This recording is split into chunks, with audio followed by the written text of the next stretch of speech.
अबरार। फिर साले के मिस्की से कहे अब तू क्या ले, सब छोड़ के नालैने मोहम्मद को उठा ले, सब छोड़ के नालैने मोहम्मद को उठा ले। ओ साले তুই তো হিন্দু আছিলি, তুই তো হিন্দু আছিলি, মুসলমান হইছত যে বেশি দিন হয় নাই, আমার একটা কথার উত্তর দে।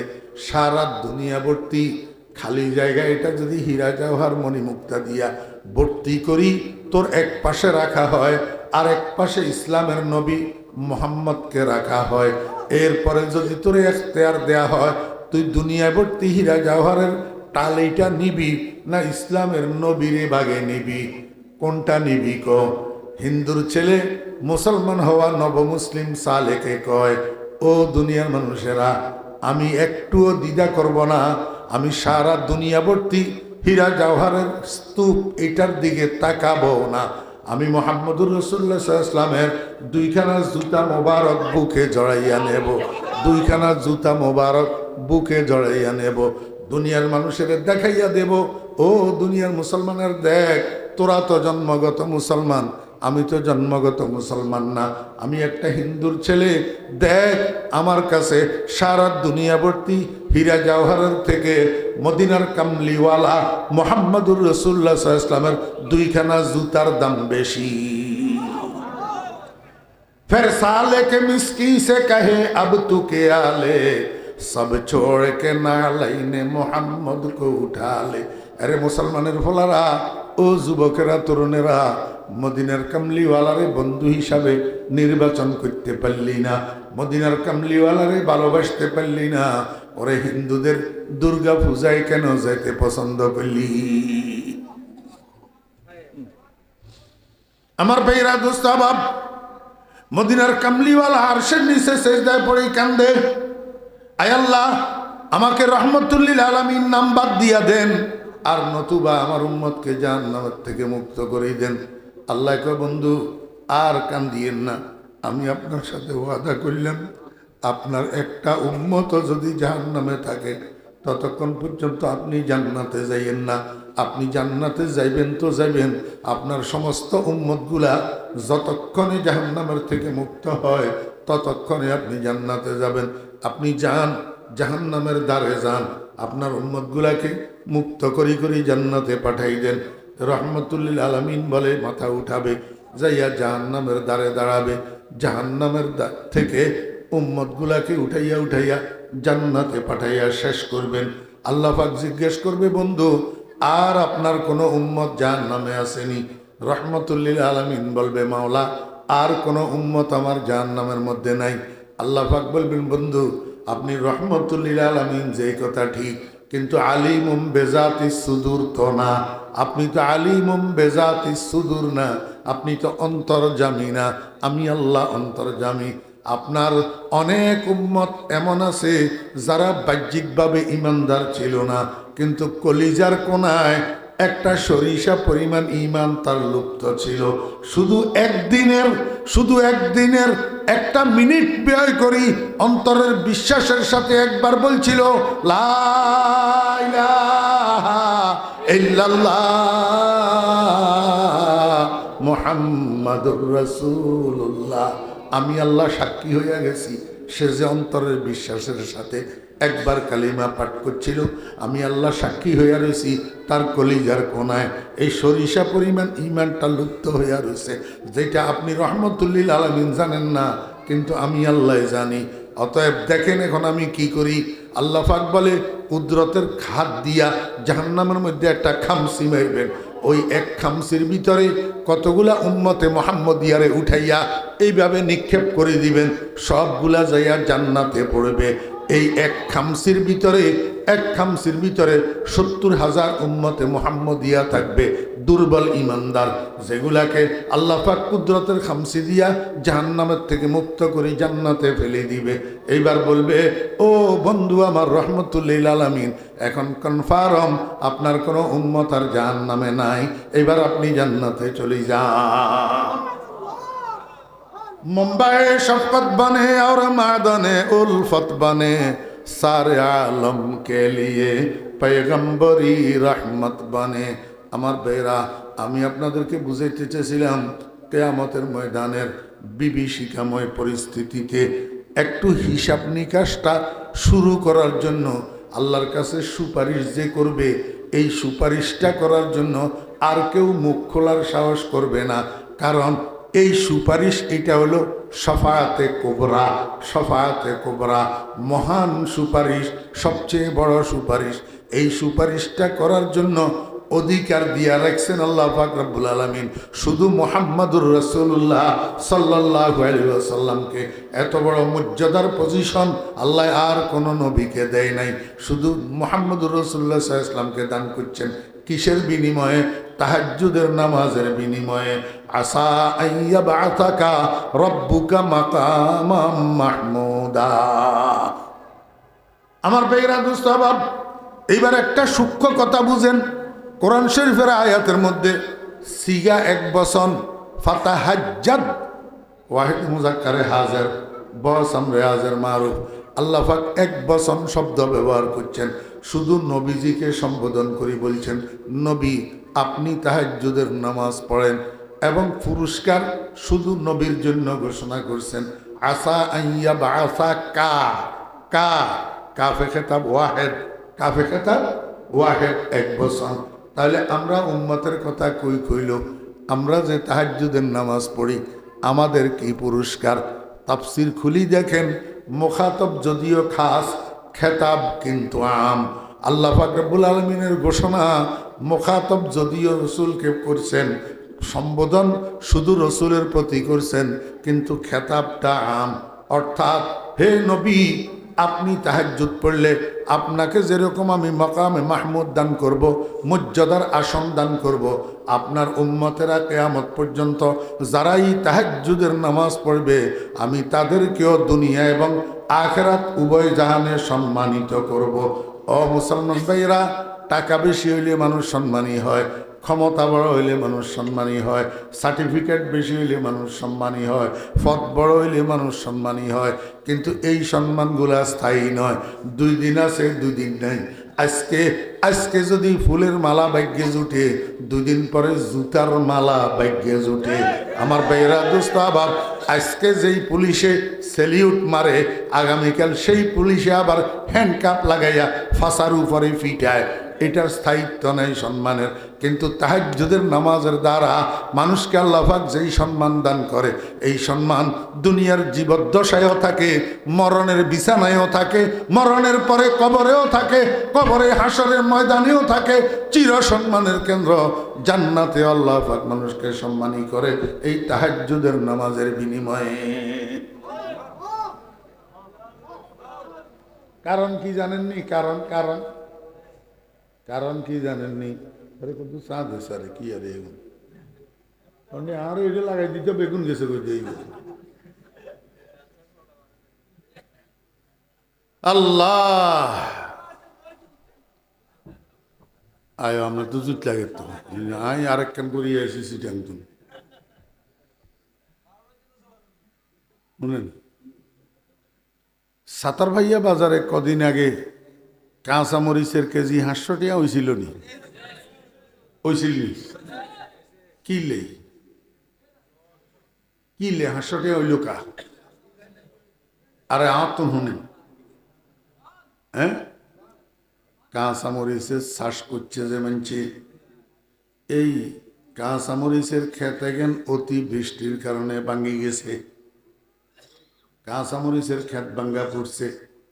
সাথে সাথে কোলেস্টোরে যে রাখছে কাঁচা মরিচ, বিদ্যুৎ বিভ্রাটের কারণে বেগুন গেছে হুঁসি, বেগুন গেছে, যেগুন জমা রাখছে এগুন ফসি গেছে।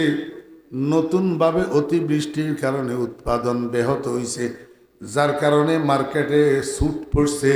তো মার্কেটে মাল যেটা সুট পড়ে এটার দাম বাড়ি যায়, ঠিক না বেটি? মার্কেটে মাল যেটা সুট পড়ে এটার দাম বাড়ে, সাথে সাথে এই দাম বাড়া মাল যার গুদামে বেশি থাকে হেতেরও দাম বাড়ি যায়, হেতে রাইতে রাইতে কুটিপতি হইয়া যায়। এই পর্যন্ত বুঝছেন নি? আমলের নিয়তে শুনেন, আমলের নিয়তে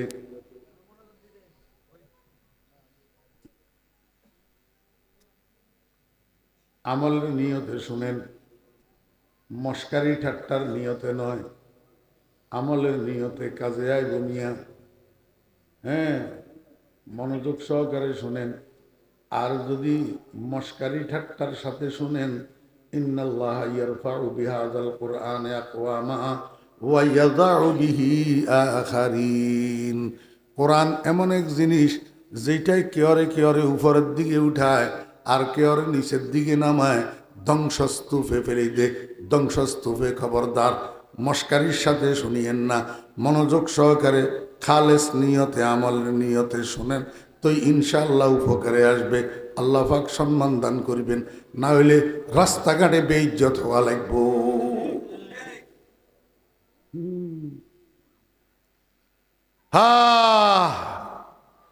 মার্কেটের মধ্যে মাল যেটা ছুট পড়ে এটার দাম বাড়ে। এই দাম বাড়া মাল যেই গুদামে থাকে সেই গুদামের মালিকেরও দাম বাড়িয়ে যায়। ঠিক নেই কোন? আজকে আজকে ফজরের আজানের পর থেকে রাত্র 12টা পর্যন্ত আল্লাহ পাকের ইবাদতের মার্কেটটা গরম। আল্লাহ পাকের ইবাদতের মার্কেটটা গরম।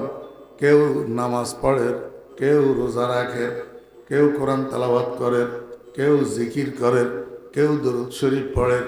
কোনো না কোনোভাবে কেউ না কেউ ইবাদতের মধ্যে মগ্ন আছে।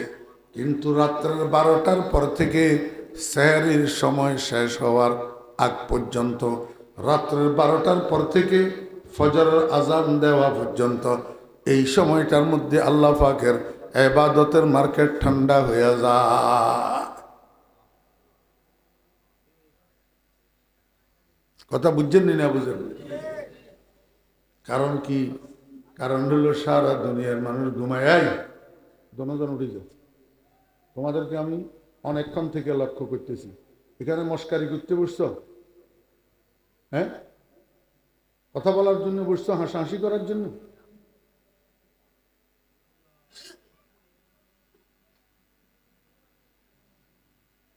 আর কিছু মুখের থেকে বাইর করলাম না, সবর করলাম।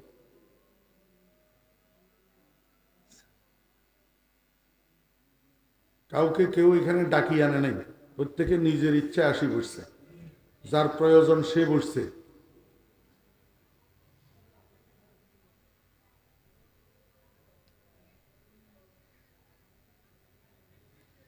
এখনো দিলের সোজা কর বেটা, দিলের এখনো সোজা কর। আমি মুখের থেকে কিছু বাইর করলাম না, দিলের এখনো সোজা কর। এই সবুজ গেঞ্জিওয়ালা, দিলের এখনো সোজা কর। ধ্বংস হয়ে যাবি আমি কইলাম। বেয়াদবি এইখানে বেয়াদবি করা যায় না, এটা বেয়াদবির জায়গা না। দিলের সোজা করিব। ফরিদুদ্দিন নতুন বক্তা না,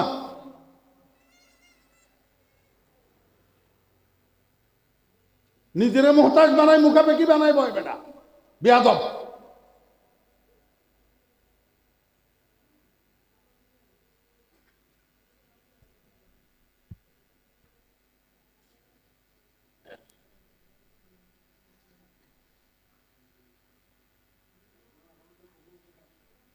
এত কিছু বলার পরে যদি মনোযোগ না থাকে, হতভাগা না তুই, ফোড়া কপাল।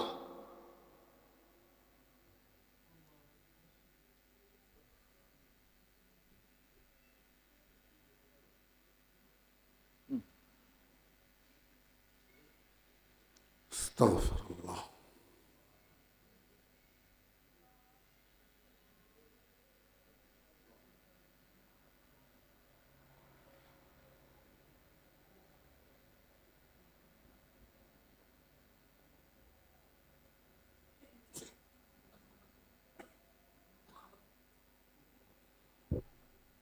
আপনারা মনে কষ্ট নিয়েন না। এই যে পর্যন্ত কথা হয়েছে এই পর্যন্ত আল্লাহ পাক আমাদেরকে আমল করার তৌফিক দান করে। আজকে আর আমার কথা হবে না। আপনারা যারা বিভিন্ন জায়গায় বয়ান শুনেন, আমার তবিয়ত সম্পর্কে আপনারা জানেন। এই যে গত কয়েকদিন, এখনো 3 দিনও তো হইল, খাজুরিয়া মোহাম্মদিয়াতে বয়ান করে গেলাম। সত্য কথা কি, নাউজুবিল্লাহ, আমি অহংকার করে বলতেছি না, এখানে কাশুবুর হুজুর আছে। এত ছোটোখাটো মাহফিল আমার খুব কম। আমি তো এগুলো নিজের এলাকা হিসাবে দাওয়াত লই। এই যে আসরের পর থেকে মাগরিব পর্যন্ত সুলভ বর মাদ্রাসা যে বয়ান করিয়ে আসলাম, এই মাহফিলের সমান 50টা মাহফিলের মানুষ হবে, এইটার সমান।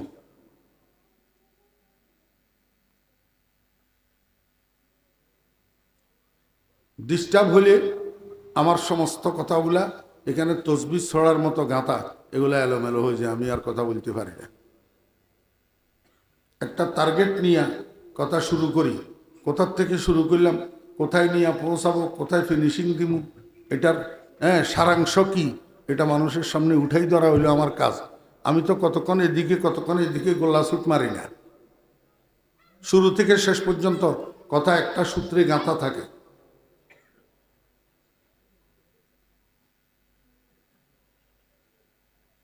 এই জন্য ডিস্টার্ব করলে আমার একেবারে খুব মনে কষ্ট হয়, খুব মনে কষ্ট ডিস্টার্ব করলে।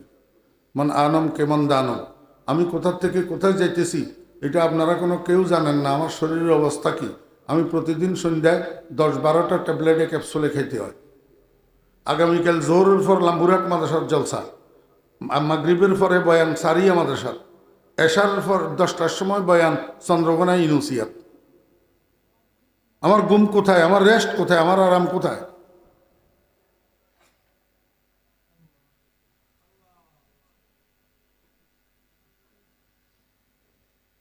আগামী মঙ্গলবারের পরের মঙ্গলবার 25শে নভেম্বর আমাদের ফেনীর ছাগলনাইয়া থানার অন্তর্গত হরিপুর জমিরিয়া মাদ্রাসার আন্তর্জাতিক ইসলামী সম্মেলন এবং আন্তর্জাতিক কেরাত সম্মেলন। বয়ানের জন্য 2জন বিদেশি মেহমান আছে, একজন সৌদি আরবের, একজন ভারতের। আর কেরাত সম্মেলনে 4জন বিদেশি কারি কেরাত পাঠ করবেন, একজন পাকিস্তানের, 2জন মিশরের, একজন ইরানের। আমি আপনাদেরকে দাওয়াত দিতেছি, এই যারা মহব্বত করেন যাইবেন, গরিবের মাদ্রাসাখানা দেখিয়ে আসবেন, দোয়া দিয়ে আসবেন, দোয়া নিয়ে আসবেন। এখান থেকে কোনো বেশি দূরে না, সিএনজি একটা রিজার্ভ লইলেও 5 জনে বয়ান শুনি আবার চলে আসতে পারবেন। 7-8 জন মিলি হাইস একটা রিজার্ভ লইলে বয়ান শুনি আবার চলে আসতে পারবেন। ইচ্ছা করলে উপায় হয়। আমরা যখন বারবার আসতে পারি, আপনারা একদিন যেতে পারবেন না? মহব্বত থাকলে যাইবেন, আমি সবাইকে দাওয়াত দিতেছি। দরুদ শরীফ পড়েন, আল্লাহুম্মা সাল্লি আলা মুহাম্মাদিন ওয়া আলা আলি মুহাম্মদ কামা সাল্লাইতা আলা ইব্রাহিম ওয়া আলা আলি ইব্রাহিম ইন্নাকা হামিদুম মাজিদ। আল্লাহুম্মা বারিক আলা মুহাম্মাদিন ওয়া আলা আলি মুহাম্মদ কামা বারাকতা আলা ইব্রাহিম ওয়া আলা আলি ইব্রাহিম ইন্নাকা হামিদুম মাজিদ। আস্তাগফিরুল্লাহ আল্লাযী লা ইলাহা ইল্লা হুয়াল হাইয়ুল কাইয়্যুম ওয়া আতুবু ইলাইহি ওয়া লা হাওলা ওয়া লা কুওয়াতা ইল্লা বিল্লাহিল আলিয়্যিল আযীম। আলহামদুলিল্লাহি রাব্বিল আলামিন, আলহামদুলিল্লাহি রাব্বিল আলামিন, আলহামদুলিল্লাহি রাব্বিল আলামিন। اللهم لا أحصي ثناء عليك أنت كما أثنيت على نفسك. اللهم لك الحمد كله ولك الشكر كله، والصلاة والسلام على أشرف الأنبياء والمرسلين وعلى آله وأصحابه أجمعين. ربنا ظلمنا أنفسنا وإن لم تغفر لنا وترحمنا لنكونن من الخاسرين. ربنا هب لنا من أزواجنا وذرياتنا قرة أعين واجعلنا للمتقين إماما. رب ارحمهما كما ربياني صغيرا. اللهم يا فاطر السماوات والأرض أنت ولينا في الدنيا والآخرة، توفنا مسلما وألحقنا بالصالحين. يا الله يا أرحم الراحمين। মাথার তালু হইতে পায়ের তালু পর্যন্ত গুনার মধ্যে ডুবা। আয় আল্লাহ, এই গুনাহ লইয়া যদি মৃত্যু আসে, আপনার সামনে কেমনে যাব, কেমনে মুখ দেখাবো? আল্লাহ, আল্লাহ মৃত্যু আসার আগে আগে আমাদেরকে গুনার থেকে ফাঁক সাফ করে দেন না। আল্লাহ ربنا تقبل منا إنك أنت السميع العليم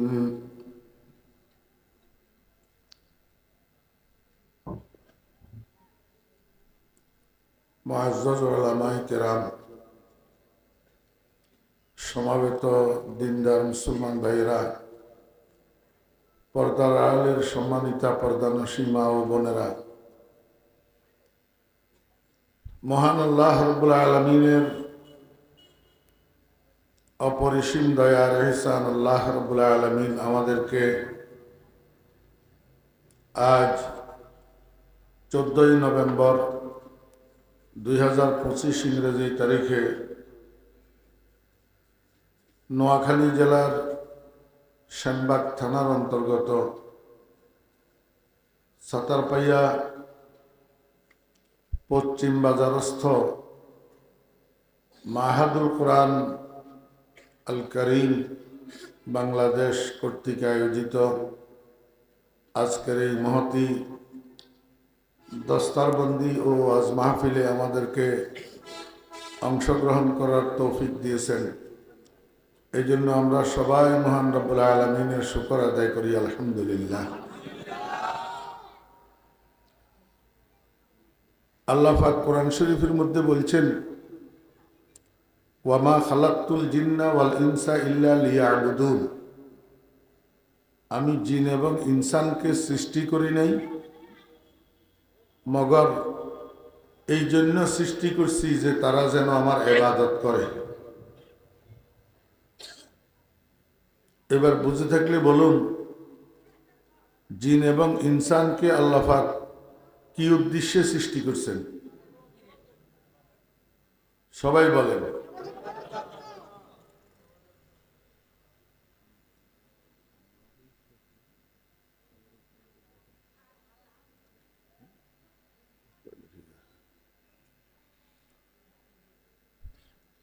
আল্লাহ পাক আমাদেরকে বানাইছেন আল্লাহর ইবাদত করার জন্য। সবাই ইবাদত বুঝেননি? জি, ইবাদত বুঝে না যে ইচ্ছা মুসলমান আসেনি। এখন ইবাদতগুলা দুই প্রকার। ইবাদতগুলা দুই প্রকার। কতগুলা ইবাদত হইল ফরজ আর কতগুলা ইবাদত হইল নফল। ফরজ ইবাদতের টাইম টেবিল আছে না? নাই। ফরজের মধ্যে 1 নম্বর ফরজ হইল 5 ওয়াক্ত নামাজ। টাইম টেবিল আছে না নাই? 2 নম্বর ফরজ ইবাদত হইল যাকাত। এইটারও টাইম টেবিল আছে, বছরে একবার, বছরে। 3 নম্বর ফরজ ইবাদত হইল হজ। টাইম টেবিল আছে না নাই? 4 নম্বর ফরজ ইবাদত হইল রোজা। টাইম টেবিল আছে না নাই? আছে। আর কতগুলা ইবাদত আছে নফল ইবাদত, এগুলার কোনো টাইম টেবিল নেই। এগুলার কোনো কি নেই, যেই সময় মনে চায় এই সময় করা যায়। এই নফল ইবাদত যেগুলো আছে, মানুষ ফরজের গুরুত্ব বেশি, ফরজের গুরুত্ব বেশি। ফরজ কম্পালসারি, কিন্তু নফল কম্পালসারি নয়। কিন্তু আল্লাহ পাকের নৈকট্য লাভ করে মানুষ বেশি ফরজের দ্বারায় না নফলের দ্বারায়? নফলের দ্বারায়। আল্লাহ পাকের নৈকট্য লাভ হয় বেশি কিসের দ্বারায়? নফলের দ্বারায়। কিনলেই কম্পালসারি যেটা, এটা তো না করি উপায় নেই। ফিডার ডরে হইলেও করণ লাগে। নফল যেটা, সেটা তো কম্পালসারি নয়, করলে করলেও না করলে নেই। এইটা মানুষ কোন সময় বেশি করে? মায়া বেশি থাকলে। কি বেশি থাকলে? আপনারা মুরব্বীরা কইয়েন, হোলায়নে আর কনের দরকার নাই। এই মানছে বউয়েরে এই বছরে শাড়ি কোয়ান দেওয়ার কর্তব্য। বউয়ের 1 বছরে শাড়ি কোয়ান দেওয়ান লাগে, কর্তব্য কোয়ান মানিওলা ইজ্ঞা বছরে শাড়ি কোয়ান হিন্দে।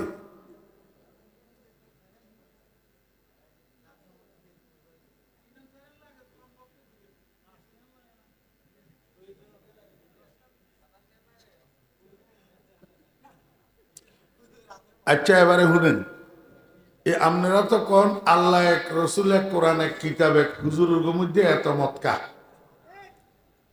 আপনার মধ্যে এত মত লোক,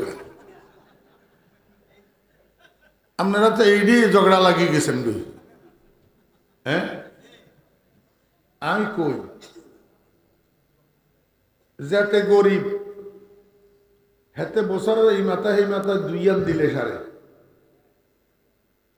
আমি ফরিদুদ্দিনেও এক সময় বছরের এই মাথায় 2 থেকে বেশি কাপড় কিনে দিতাম হারিনো আর বউরে।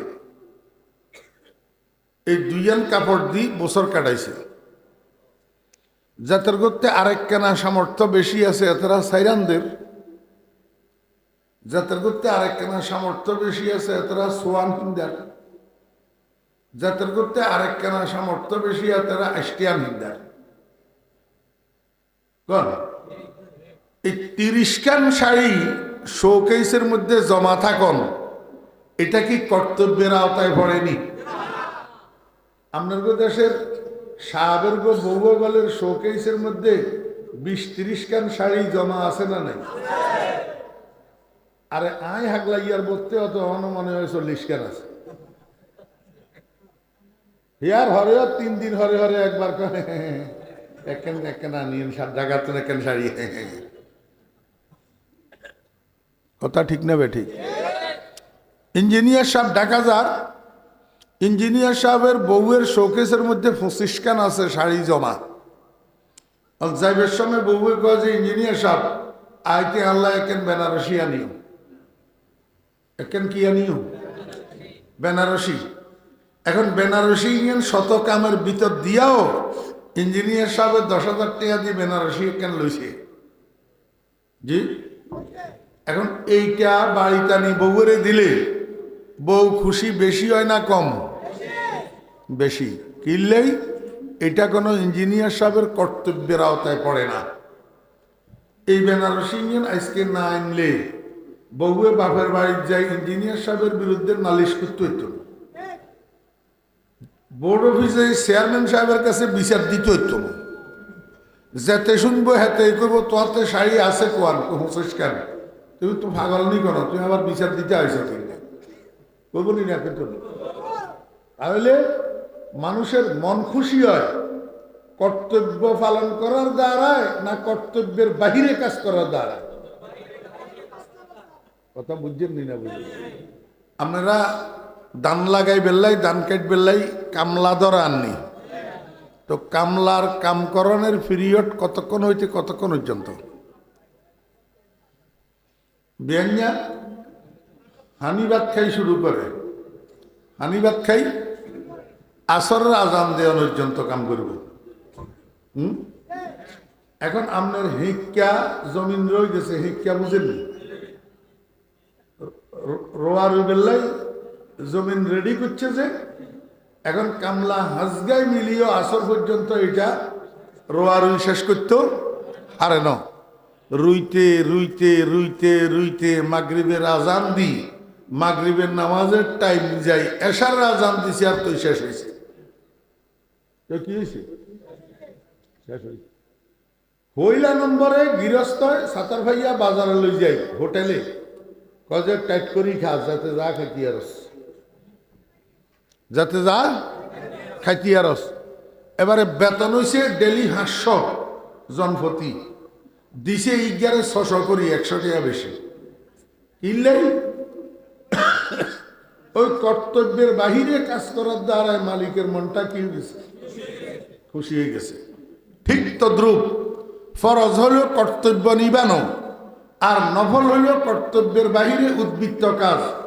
এই উদ্বৃত্ত কাজ এটা মানুষের মায়া না থাকলে, ভালোবাসা না থাকলে, একজনের একজনের বালা না লাগলে করে না।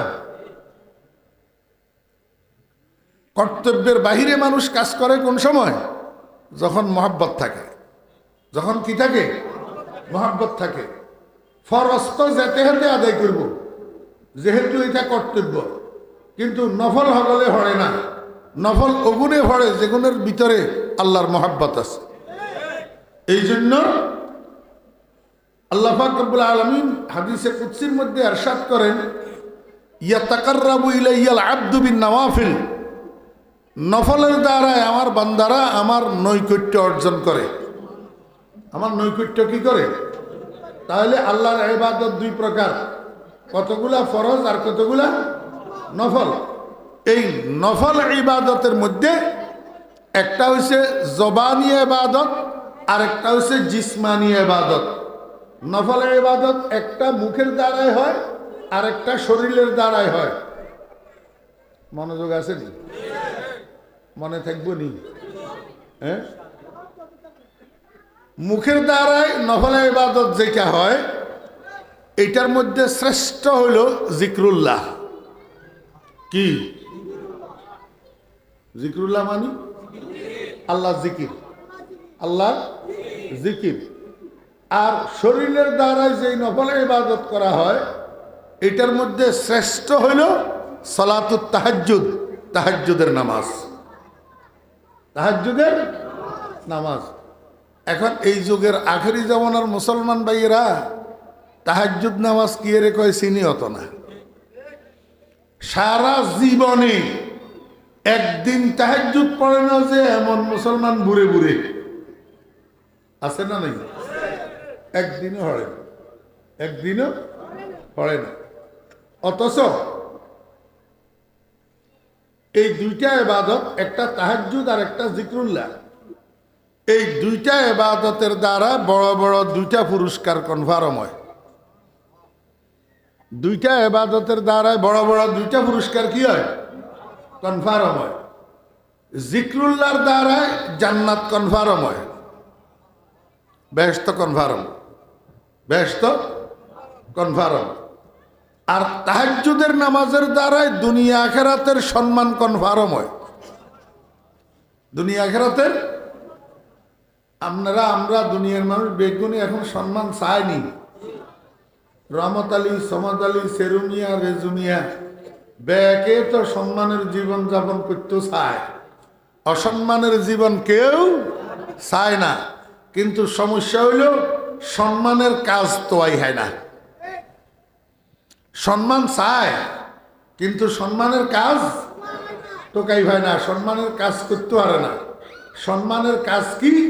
সম্মানের কাজ হইল তাহাজ্জুদের নামাজ। আল্লাহ পাক রব্বুল আলামিন আল্লাহর বন্ধু মুহাম্মদুর রাসূলুল্লাহ সাল্লাল্লাহু আলাইহি ওয়াসাল্লামকে কোরআন শরীফের মধ্যে বলছেন, ওয়া মিনাল লাইলি ফাতাহাজ্জাদ বিহি নাফিলাতাল লাক আসা আন ইয়াবআসাকা রাব্বুকা মাকামাম মাহমুদা।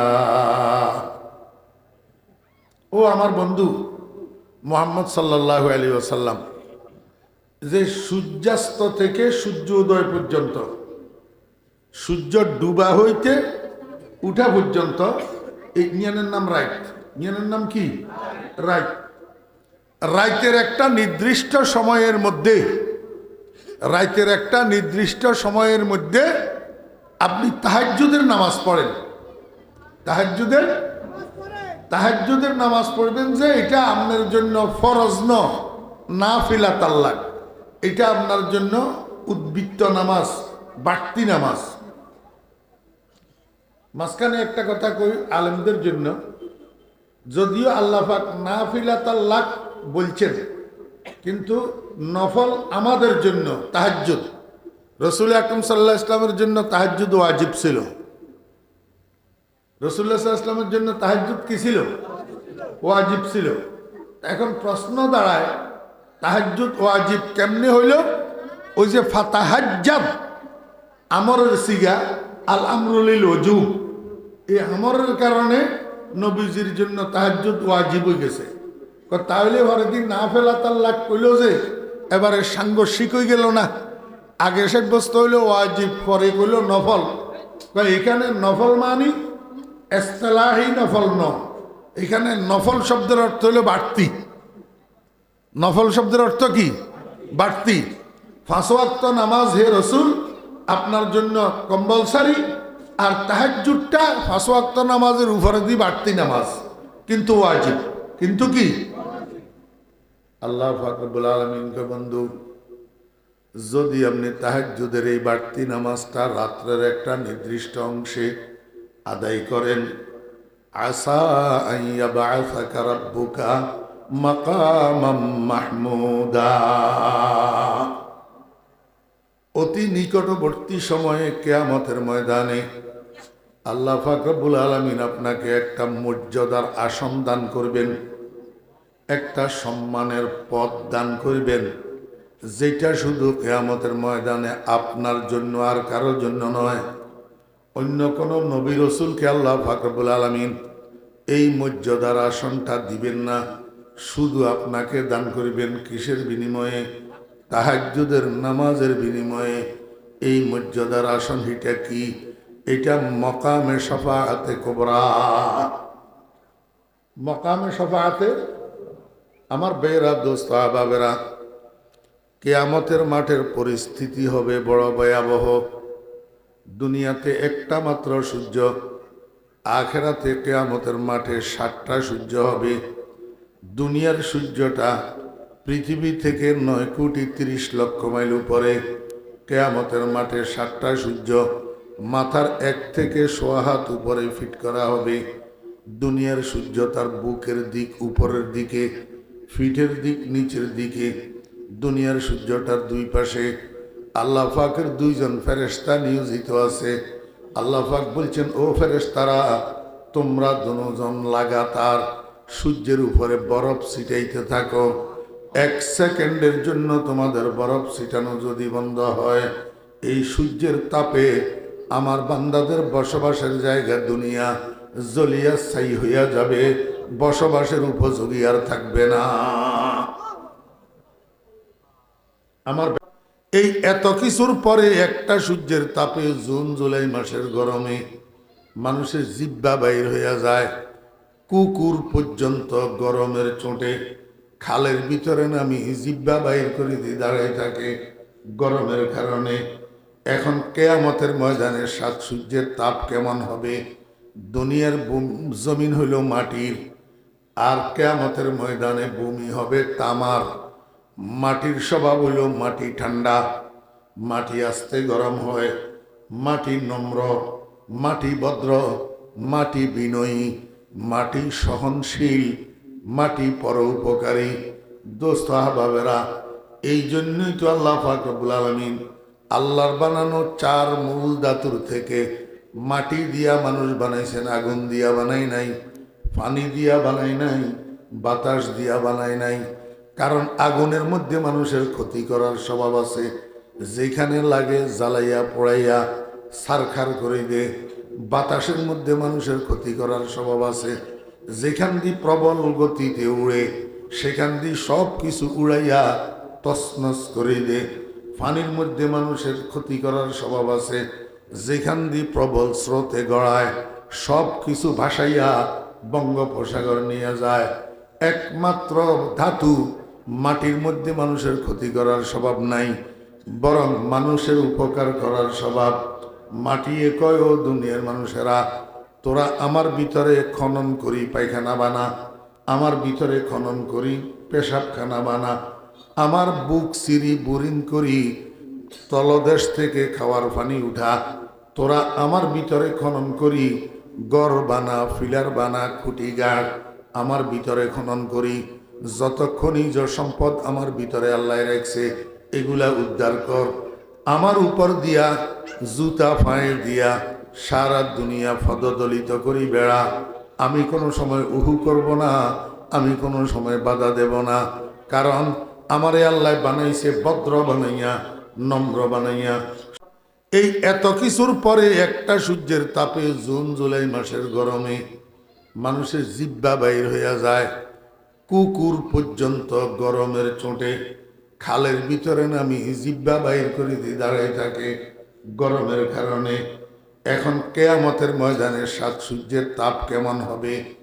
দুনিয়ার জমিন হইল মাটির, আর কিয়ামতের ময়দানে ভূমি হবে তামার। মাটির স্বভাব হইল মাটি ঠান্ডা, মাটি আস্তে গরম হয়, মাটি নম্র, মাটি ভদ্র, মাটি বিনয়ী, মাটি সহনশীল, মাটি পরোপকারী।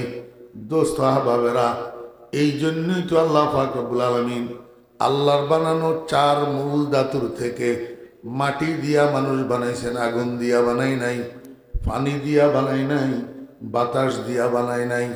কারণ আগুনের মধ্যে মানুষের ক্ষতি করার স্বভাব আছে, যেখানে লাগে জ্বালাইয়া পোড়াইয়া ছারখার করে দে।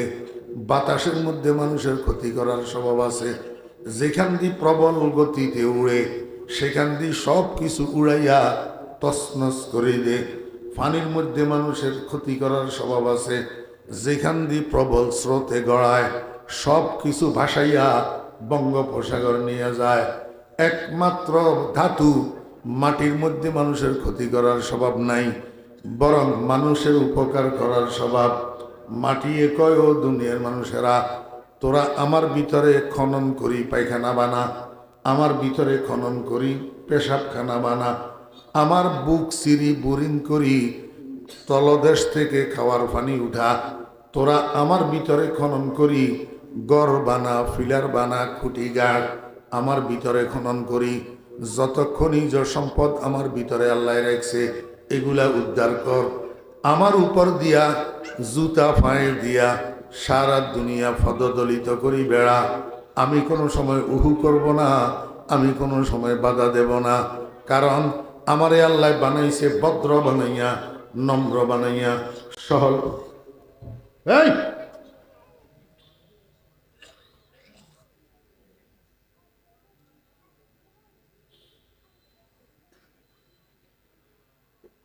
আমারে আল্লাহ পাক বানাইছে নম্র বানাইয়া, ভদ্র বানাইয়া, বিনয়ী বানাইয়া, পরোপকারী বানাইয়া।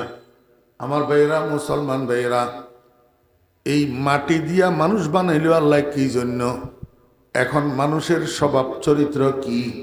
এখন মানুষের স্বভাব চরিত্রের দিকে তাকাইলে মনে হয় যেন হেতে আগুনের মতো লাফালাফি করে, বাতাসের মতো উড়াউড়ি করে, ফানির মতো গড়াগড়ি করে।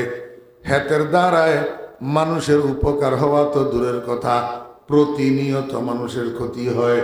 হেতের দ্বারা মানুষ দৈহিকভাবে আঘাতপ্রাপ্ত হয়, মানসিকভাবে ক্ষতিগ্রস্ত হয়, আর্থিকভাবে ক্ষতিগ্রস্ত হয়।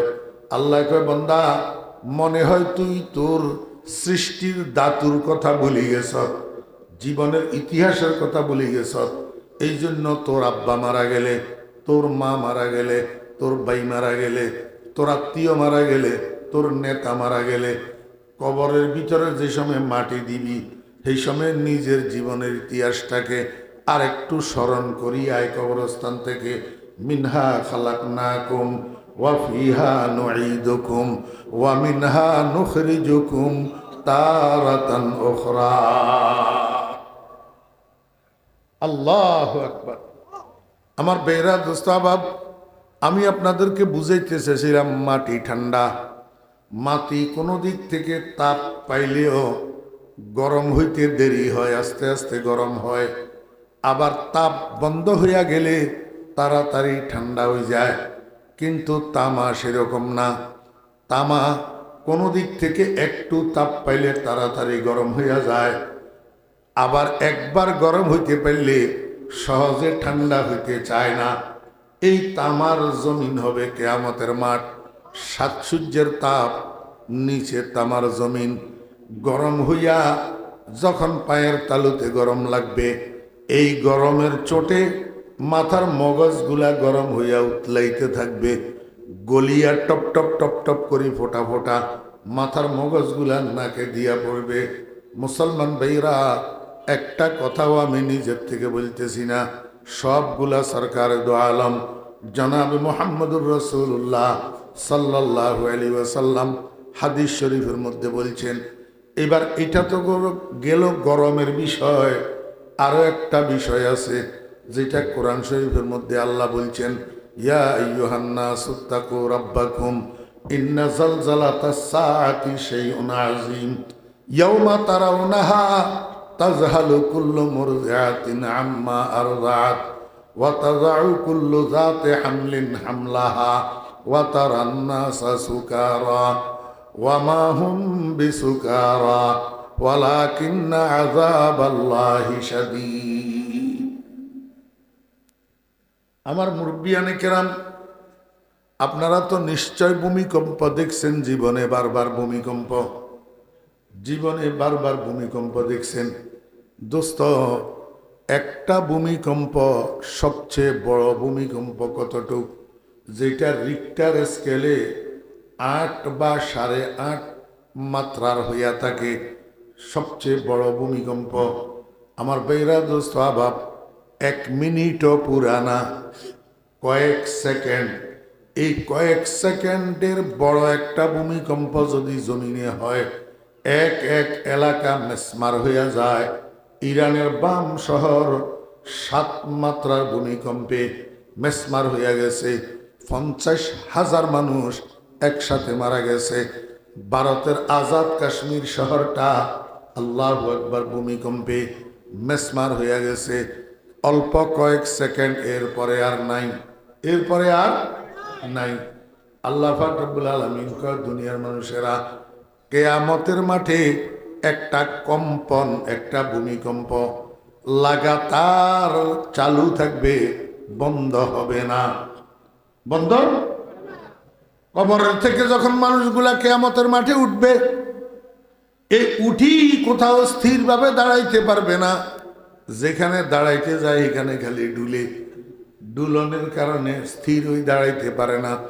এবার সামনের দিকে দৌড় দে, দৌড় দিতে দিতে দিতে দিতে আর কদ্দুরা যাই আর একবার দাঁড়ায়, একটু স্থির হয়ে দাঁড়াইতে পারে কিনা, দেখে যে সেইখানেও স্থির হয়ে দাঁড়াইতে পারে না, সেইখানেও ডুলে।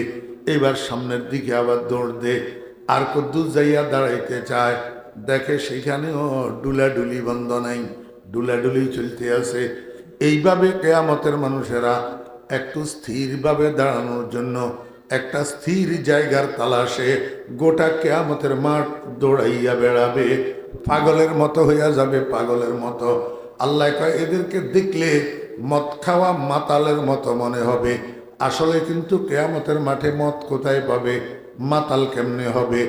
মাতাল না, আল্লাহ পাকের আযাব এত কঠিন যে আল্লাহর আযাব বরদাস্ত করতে পারে না। কিয়ামতের মাঠের ডুলাডুলি, এই ভূমিকম্প বরদাস্ত করতে পারে না। এই জন্য স্থির জায়গার তালাশে গোটা কিয়ামতের মাঠে মাতালের মতো দৌড়াদৌড়ি করে।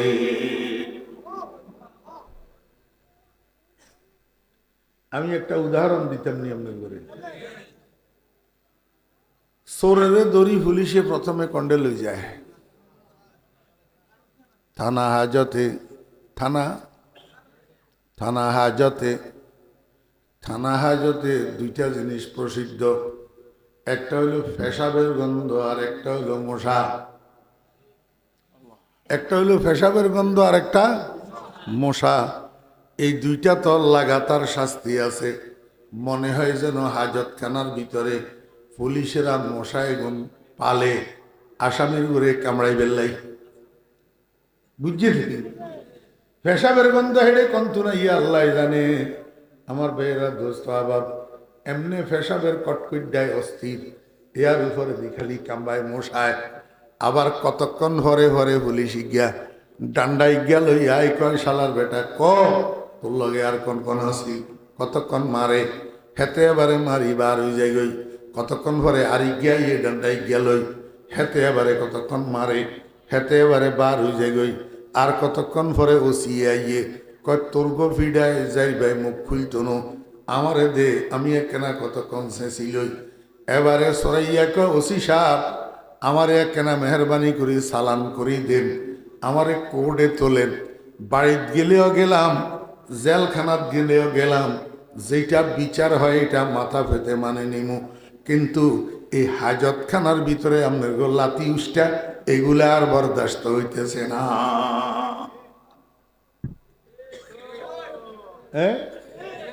কিয়ামতের ময়দানের মানুষ চতুর্দিকে ছুটাছুটি দৌড়াদৌড়ি করতে করতে এক সময় তারা চিন্তা করবে, বিচারকা শুরু হয় না, বিচার যদি শুরু হয়ে যেত, হিসাব নিকাশ যদি শুরু হয়ে যেত, জান্নাতে গেলেও গেলাম, জাহান্নামে গেলেও গেলাম, কিন্তু কিয়ামতের ময়দানের কষ্ট তো আর বরদাস্ত করতে পারি না। কেউ যদি আল্লাহর কাছে একটু সুপারিশ করত, হিসাব নিকাশটা শুরু করবেন লাই, তাহলে ভালো হইতো। কিয়ামতের ময়দানের মানুষ সব দলবদ্ধ হইয়া আদম আলাইহিস ইসলামের কাছে যাবে, যাইয়া বলবে, আব্বা যান, আপনি তো আমাদের আদি পিতা, আল্লাহর কাছে এখানে সুপারিশ করেন না, হিসাব নিকাশটা শুরু করুক। মনোযোগ আছে নি? আদম আলাইহিস ইসলাম কয়, বাবারে, তোমরা আমার সন্তানই কথা ঠিক, কিন্তু আজকের এই সময়ের মধ্যে আল্লাহ পাক জব্বারিয়তের মধ্যে আছে, কাহারিয়তের মধ্যে আছে, মহারাগে রাগান্বিত। এই সময়ের মধ্যে আমি আদম আল্লাহর কাছে সুপারিশ করা তো দূরের কথা, মুখ খোলারও আমার সাহস নাই। লাস্তু হুনাকা, এই সুপারিশের আমি উপযুক্ত না। বরং যদি তোমরা পারো, আদমে সানি, তোমাদের দ্বিতীয় আদি পিতা নূহ আলাইহিস ইসলামের কাছে যাও। কিয়ামতের ময়দানের সব মানুষ একত্রিত হইয়া নূহ আলাইহিস ইসলামের কাছে যাবে। নূহ আলাইহিস ইসলামে একই জবাব দিবে, বাবারে, আমার দ্বারাই হবে না। যদি তোমরা পারো, ইব্রাহিম আলাইহিস ইসলামের কাছে যাও। ইব্রাহিম আলাইহিস ইসলামের কাছে যাবে। ইব্রাহিম আলাইহিস ইসলামও একই উত্তর দিবে, বাবারা, আমার দ্বারাই হবে না। তোমরা মূসা আলাইহিস ইসলামের কাছে যাও। মূসা আলাইহিস ইসলামের কাছে যাবে। মূসা আলাইহিস ইসলাম বলবে, বাবারা, আমার দ্বারাই হবে না। তোমরা ঈসা আলাইহিস ইসলামের কাছে যাও। ঈসা আলাইহিস ইসলাম বলবে, ও কিয়ামতের মানুষেরা, ও আদমের সন্তানেরা, তোমরা এদিক সেদিক কেন ছুটাছুটি করতেছ? পাগলের মতো কি লাভ হবে? আল্লাহ পাক যে রাগান্বিত অবস্থায় আছে, এই রাগান্বিত অবস্থায় কেউ হিসাব নিকাশ শুরু করার জন্য আল্লাহর কাছে সুপারিশ করতে পারবে না। শুধু একজন পারে, ওনার নাম রহমতুল লিল আলামিন। যদি তোমরা পারো, কিয়ামতের মাঠ খুঁজিয়া দেখো কোথায় পাওয়া যায় রহমতুল লিল আলামিনকে। রহমতুল লিল আলামিনকে যাইয়া ধরো। রহমতুল লিল আলামিনের দ্বারাই তোমাদের সমস্যার সমাধান হবে। আমার ভাইরা, দোস্ত আহবাব, এত বড় কিয়ামতের মাঠ, পৃথিবীর এক প্রান্ত থেকে অপর প্রান্ত পর্যন্ত গোটাটা পৃথিবী একটা দো মাঠে পরিণত হবে। এই মাঠের নাম কিয়ামতের ময়দান। কোথায় কাকে পাওয়া যায়? রহমতুল লিল আলামিনকে কোথায় পাওয়া যাবে? কেউ তো বলতে পারবে না রহমতুল লিল আলামিন কোথায়। আমার বেরা দোস্ত আহবাব, একজন মানুষ, আল্লাহু আকবার, উনি দাঁড়াইয়া বলবে, এই দুনিয়ার মানুষেরা, আমি একজন আলেম, আমি একজন আলেম, আমি জানি রহমতুল লিল আলামিনের কোথায় পাওয়া যাবে। ও দুনিয়ার মাস্তানেরা, ও দুনিয়ার বাটপারেরা, ও দুনিয়ার টাউটেরা, দুনিয়ার মাস্তানেরা, দুনিয়ার বাটপারেরা, দুনিয়ার টাউটেরা, আলেমদেরকে তো গাইলস ওই কিয়ামতের ময়দানে বিভীষিকাময় পরিস্থিতি থেকে নিষ্কৃতি পাওয়ার জন্য রহমতুল লিল আলামিনের কাছে যাইতে হবে। রহমতুল লিল আলামিন কোথায় আছে? আলেম ছাড়া কারো বাবাও বলতে পারবে না। আলেম ছাড়া কারো বাবাও বলতে, সেখানেও তোর আলেমের শরণাপন্ন হইতে হবে। আর আলেমের দ্বারস্থ হইতে হবে তোকে। আলেমের সামনে মুখাপেকি হইতে হবে। কারণ হাদিস শরীফের মধ্যে রাসূল আকরাম সাল্লাল্লাহু আলাইহি ওয়াসাল্লাম বলছেন, কিয়ামতের মাঠে কোথায় কোথায় কোন কোন জায়গায় রহমতুল লিল আলামিনের দেখা মিলবে, এটা একজন বিজ্ঞ প্রাজ্ঞ আলেম ছাড়া অন্যরা বলতে পারবে না। এই মানুষটাই কয়, ও কিয়ামতের অধিবাসীরা, আমি একজন আলেম, আমি বলতে পারি রহমতুল লিল আলামিনকে কোথায় পাওয়া যাবে। আল্লাহর হাবিব জীবদ্দশায় বলে গেছেন, কিয়ামতের ময়দানের 3 জায়গার যে কোনো এক জায়গায় আমারে তালাশ করলে পাইবা। 1 নম্বর জায়গা হলো হাউজে কাউসারের পাশ, 2 নম্বর জায়গা হলো ফুলসেরাতের গোড়া, 3 নম্বর জায়গা হলো মিজানের পাল্লার নিকট। এই 3 জায়গায় রহমতুল লিল আলামিন থাকবেন। 3 জায়গার এক জায়গায় পাওয়া যাবে। এই কথা শুনি কিয়ামতের ময়দানের সমস্ত মানুষেরা দৌড়াদৌড়ি শুরু করছে। গেছে হাউজে কাউসারে, রহমতুল লিল আলামিন নাই। গেছে ফুলসেরাতের গোড়ায়, রহমতুল্লিল আলামিন নাই। গেছে মিজানের পাল্লার দ্বারে, রহমতুল্লিল আলামিন নাই। কিরে, যেই তিন জায়গার কথা বলা হইল, এই তিন জায়গার এক জায়গায়ও তো রহমতুল্লিল আলামিন নাই। তাহলে রহমতুল্লিল আলামিন গেল কোথায়? এমনি পাশেই আল্লাহ পাকের আরশের শামিয়ানার নিচে রহমতুল্লিল আলামিনকে পাওয়া যাবে। সেজদারত অবস্থায়, সেজদারত অবস্থায় রহমতুল্লিল আলামিন সেজদায় পড়ে কাঁদিয়া বুক ভাসায়, আর উম্মতি উম্মতি উম্মতি কয়। আয় আল্লাহ, আমার উম্মত, আমার উম্মত, আমার উম্মত। আল্লাহ পাক রব্বুল আলামিন আরশে আজিম থেকে ডাক দিয়া কয়, বন্ধু আমার, দুনিয়াতে আমার কোরআনের জন্য, আমার দ্বীনের জন্য, আমার ইসলামের জন্য আমি আপনাকে অনেক কষ্ট দিয়েছি, অনেক কষ্ট দিয়েছি। কিন্তু কিয়ামতের ময়দানে আজকে আপনি কেন কষ্ট পাবেন? আজকে আপনি কাঁদবেন কেন? আজকে তো আপনার আনন্দের দিন, আজকে আপনার চোখের পানি আমি আর সওয়ালা বরদাস্ত করতে পারবো না। বন্ধু আমার, আপনি মাথাটা উপরের দিকে উঠান। ইরফায়া মোহাম্মদ রাসাকা ইশফা তুশাফা সাল তুতা। ও বন্ধু, আপনার চোখের পানিগুলা মোছেন। আমি আজকে আপনার চোখের পানি বরদাস্ত করতে পারি না। আপনি মাথা উপরের দিকে উঠান, কি চাইবেন চান, আপনার চাওয়া আমি পূরণ করার জন্য প্রস্তুত। আপনি কারো জন্য সুপারিশ করার থাকলে সুপারিশ করুন, আপনার সুপারিশ গ্রহণ করার জন্য আমি প্রস্তুত। রহমতুল্লিল আলামিন মাথা উপরের দিকে উঠায় না, সেজদায় তাকিয়া কান্দে আর কয়, রব্বুল আলামিন, কতগুলা মানুষ দুনিয়ার মানুষের তিরস্কার করত, মাথায় কেন টুপি দিলি? দুনিয়ার মানুষের তিরস্কার করত, লম্বা লম্বা দাড়ি এগুলা কেন রাখলি? দুনিয়ার মানুষের তিরস্কার করত, জুব্বা এগুলা কেন গায়ে দিলি? দুনিয়ার মানুষের তিরস্কার করত, টেবিল চেয়ার বাদ দিয়া দস্তরখান বিছাই পুরাতন পদ্ধতি সনাতন পদ্ধতিতে কেন খানা খাইলি? ওরে, দুনিয়ার মানুষের তিরস্কার করত, তোর কাছে পয়সা কড়ি আছে, তুই কেন ছেলের বিয়েতে মেয়ের বিয়েতে গায়ে হলুদের অনুষ্ঠান করবি না? তুই এরকম ব্যতিক্রম কেমনে হইলি? এরকম সনাতন অবলম্বী কেমনে হইলি? আমার উম্মতেরা দুনিয়ার মানুষের তিরস্কার উপেক্ষা করি, গালাগালি উপেক্ষা করি, আমার সুন্নত গুলা ধরে রেখছিল, আমার আদর্শ ধরে রেখছিল, আমার সুন্নত ছাড়ে নাই, আমার আদর্শ ছাড়ে নাই। এখন আমার সেই উম্মত গুলা কাতারে কাতারে জাহান্নামের দিকে যায়। ও আল্লাহ, আমি রহমতুল্লিল আলামিন কেমনে বরদাস্ত করি? হয় আমার নামটা তোমার কোরআনের থেকে রহমতুল্লিল আলামিন কাটিয়া দাও, আর না হইলে আমার উম্মতকে জাহান্নামের থেকে মুক্তি দিয়া দাও। मंबाए शफकत बने और मादने उल्फत बने, मंबाए शफकत बने और मादने उल्फत बने, सारे आलम के लिए पैगंबरी रहमत बने। ओ मुसलमानेर बच्चारा, ওয়াজ মাহফিল চিনলি না, দুর্গা পূজা কেমনে চিনলি? ও মুসলমানের বাচ্চারা, মদিনার কামলিওয়ালার আদর্শ গ্রহণ করতে পারলি না, ওই মোদি দাদার আদর্শ কেমনে তোর কাছে ভালো লাগে? ও মুসলমানের বাচ্চা, বন্ধু কেমনে চিনলি না? আসল বন্ধু নকল বন্ধু কেমনে চিনলি? গাফেলে আজ ইয়ারে খোদায়ে বেখবর, গাফেলে আজ ইয়ারে খোদায়ে বেখবর, চন্দে বাসি বেখবর চো গাও খর। একটা হিন্দুর ছেলে মুসলমান হয়েছে, মুসলমান ইসলাম গ্রহণ করছে, একটা হিন্দুর ছেলে। মনোযোগ আসেনি আমার বেয়েরা দোস্তাবা? হিন্দুর ছেলে মুসলমান হয়েছে, মুসলমান হওয়ার পরে তার নাম রাখছে সালেক। কি সালেক?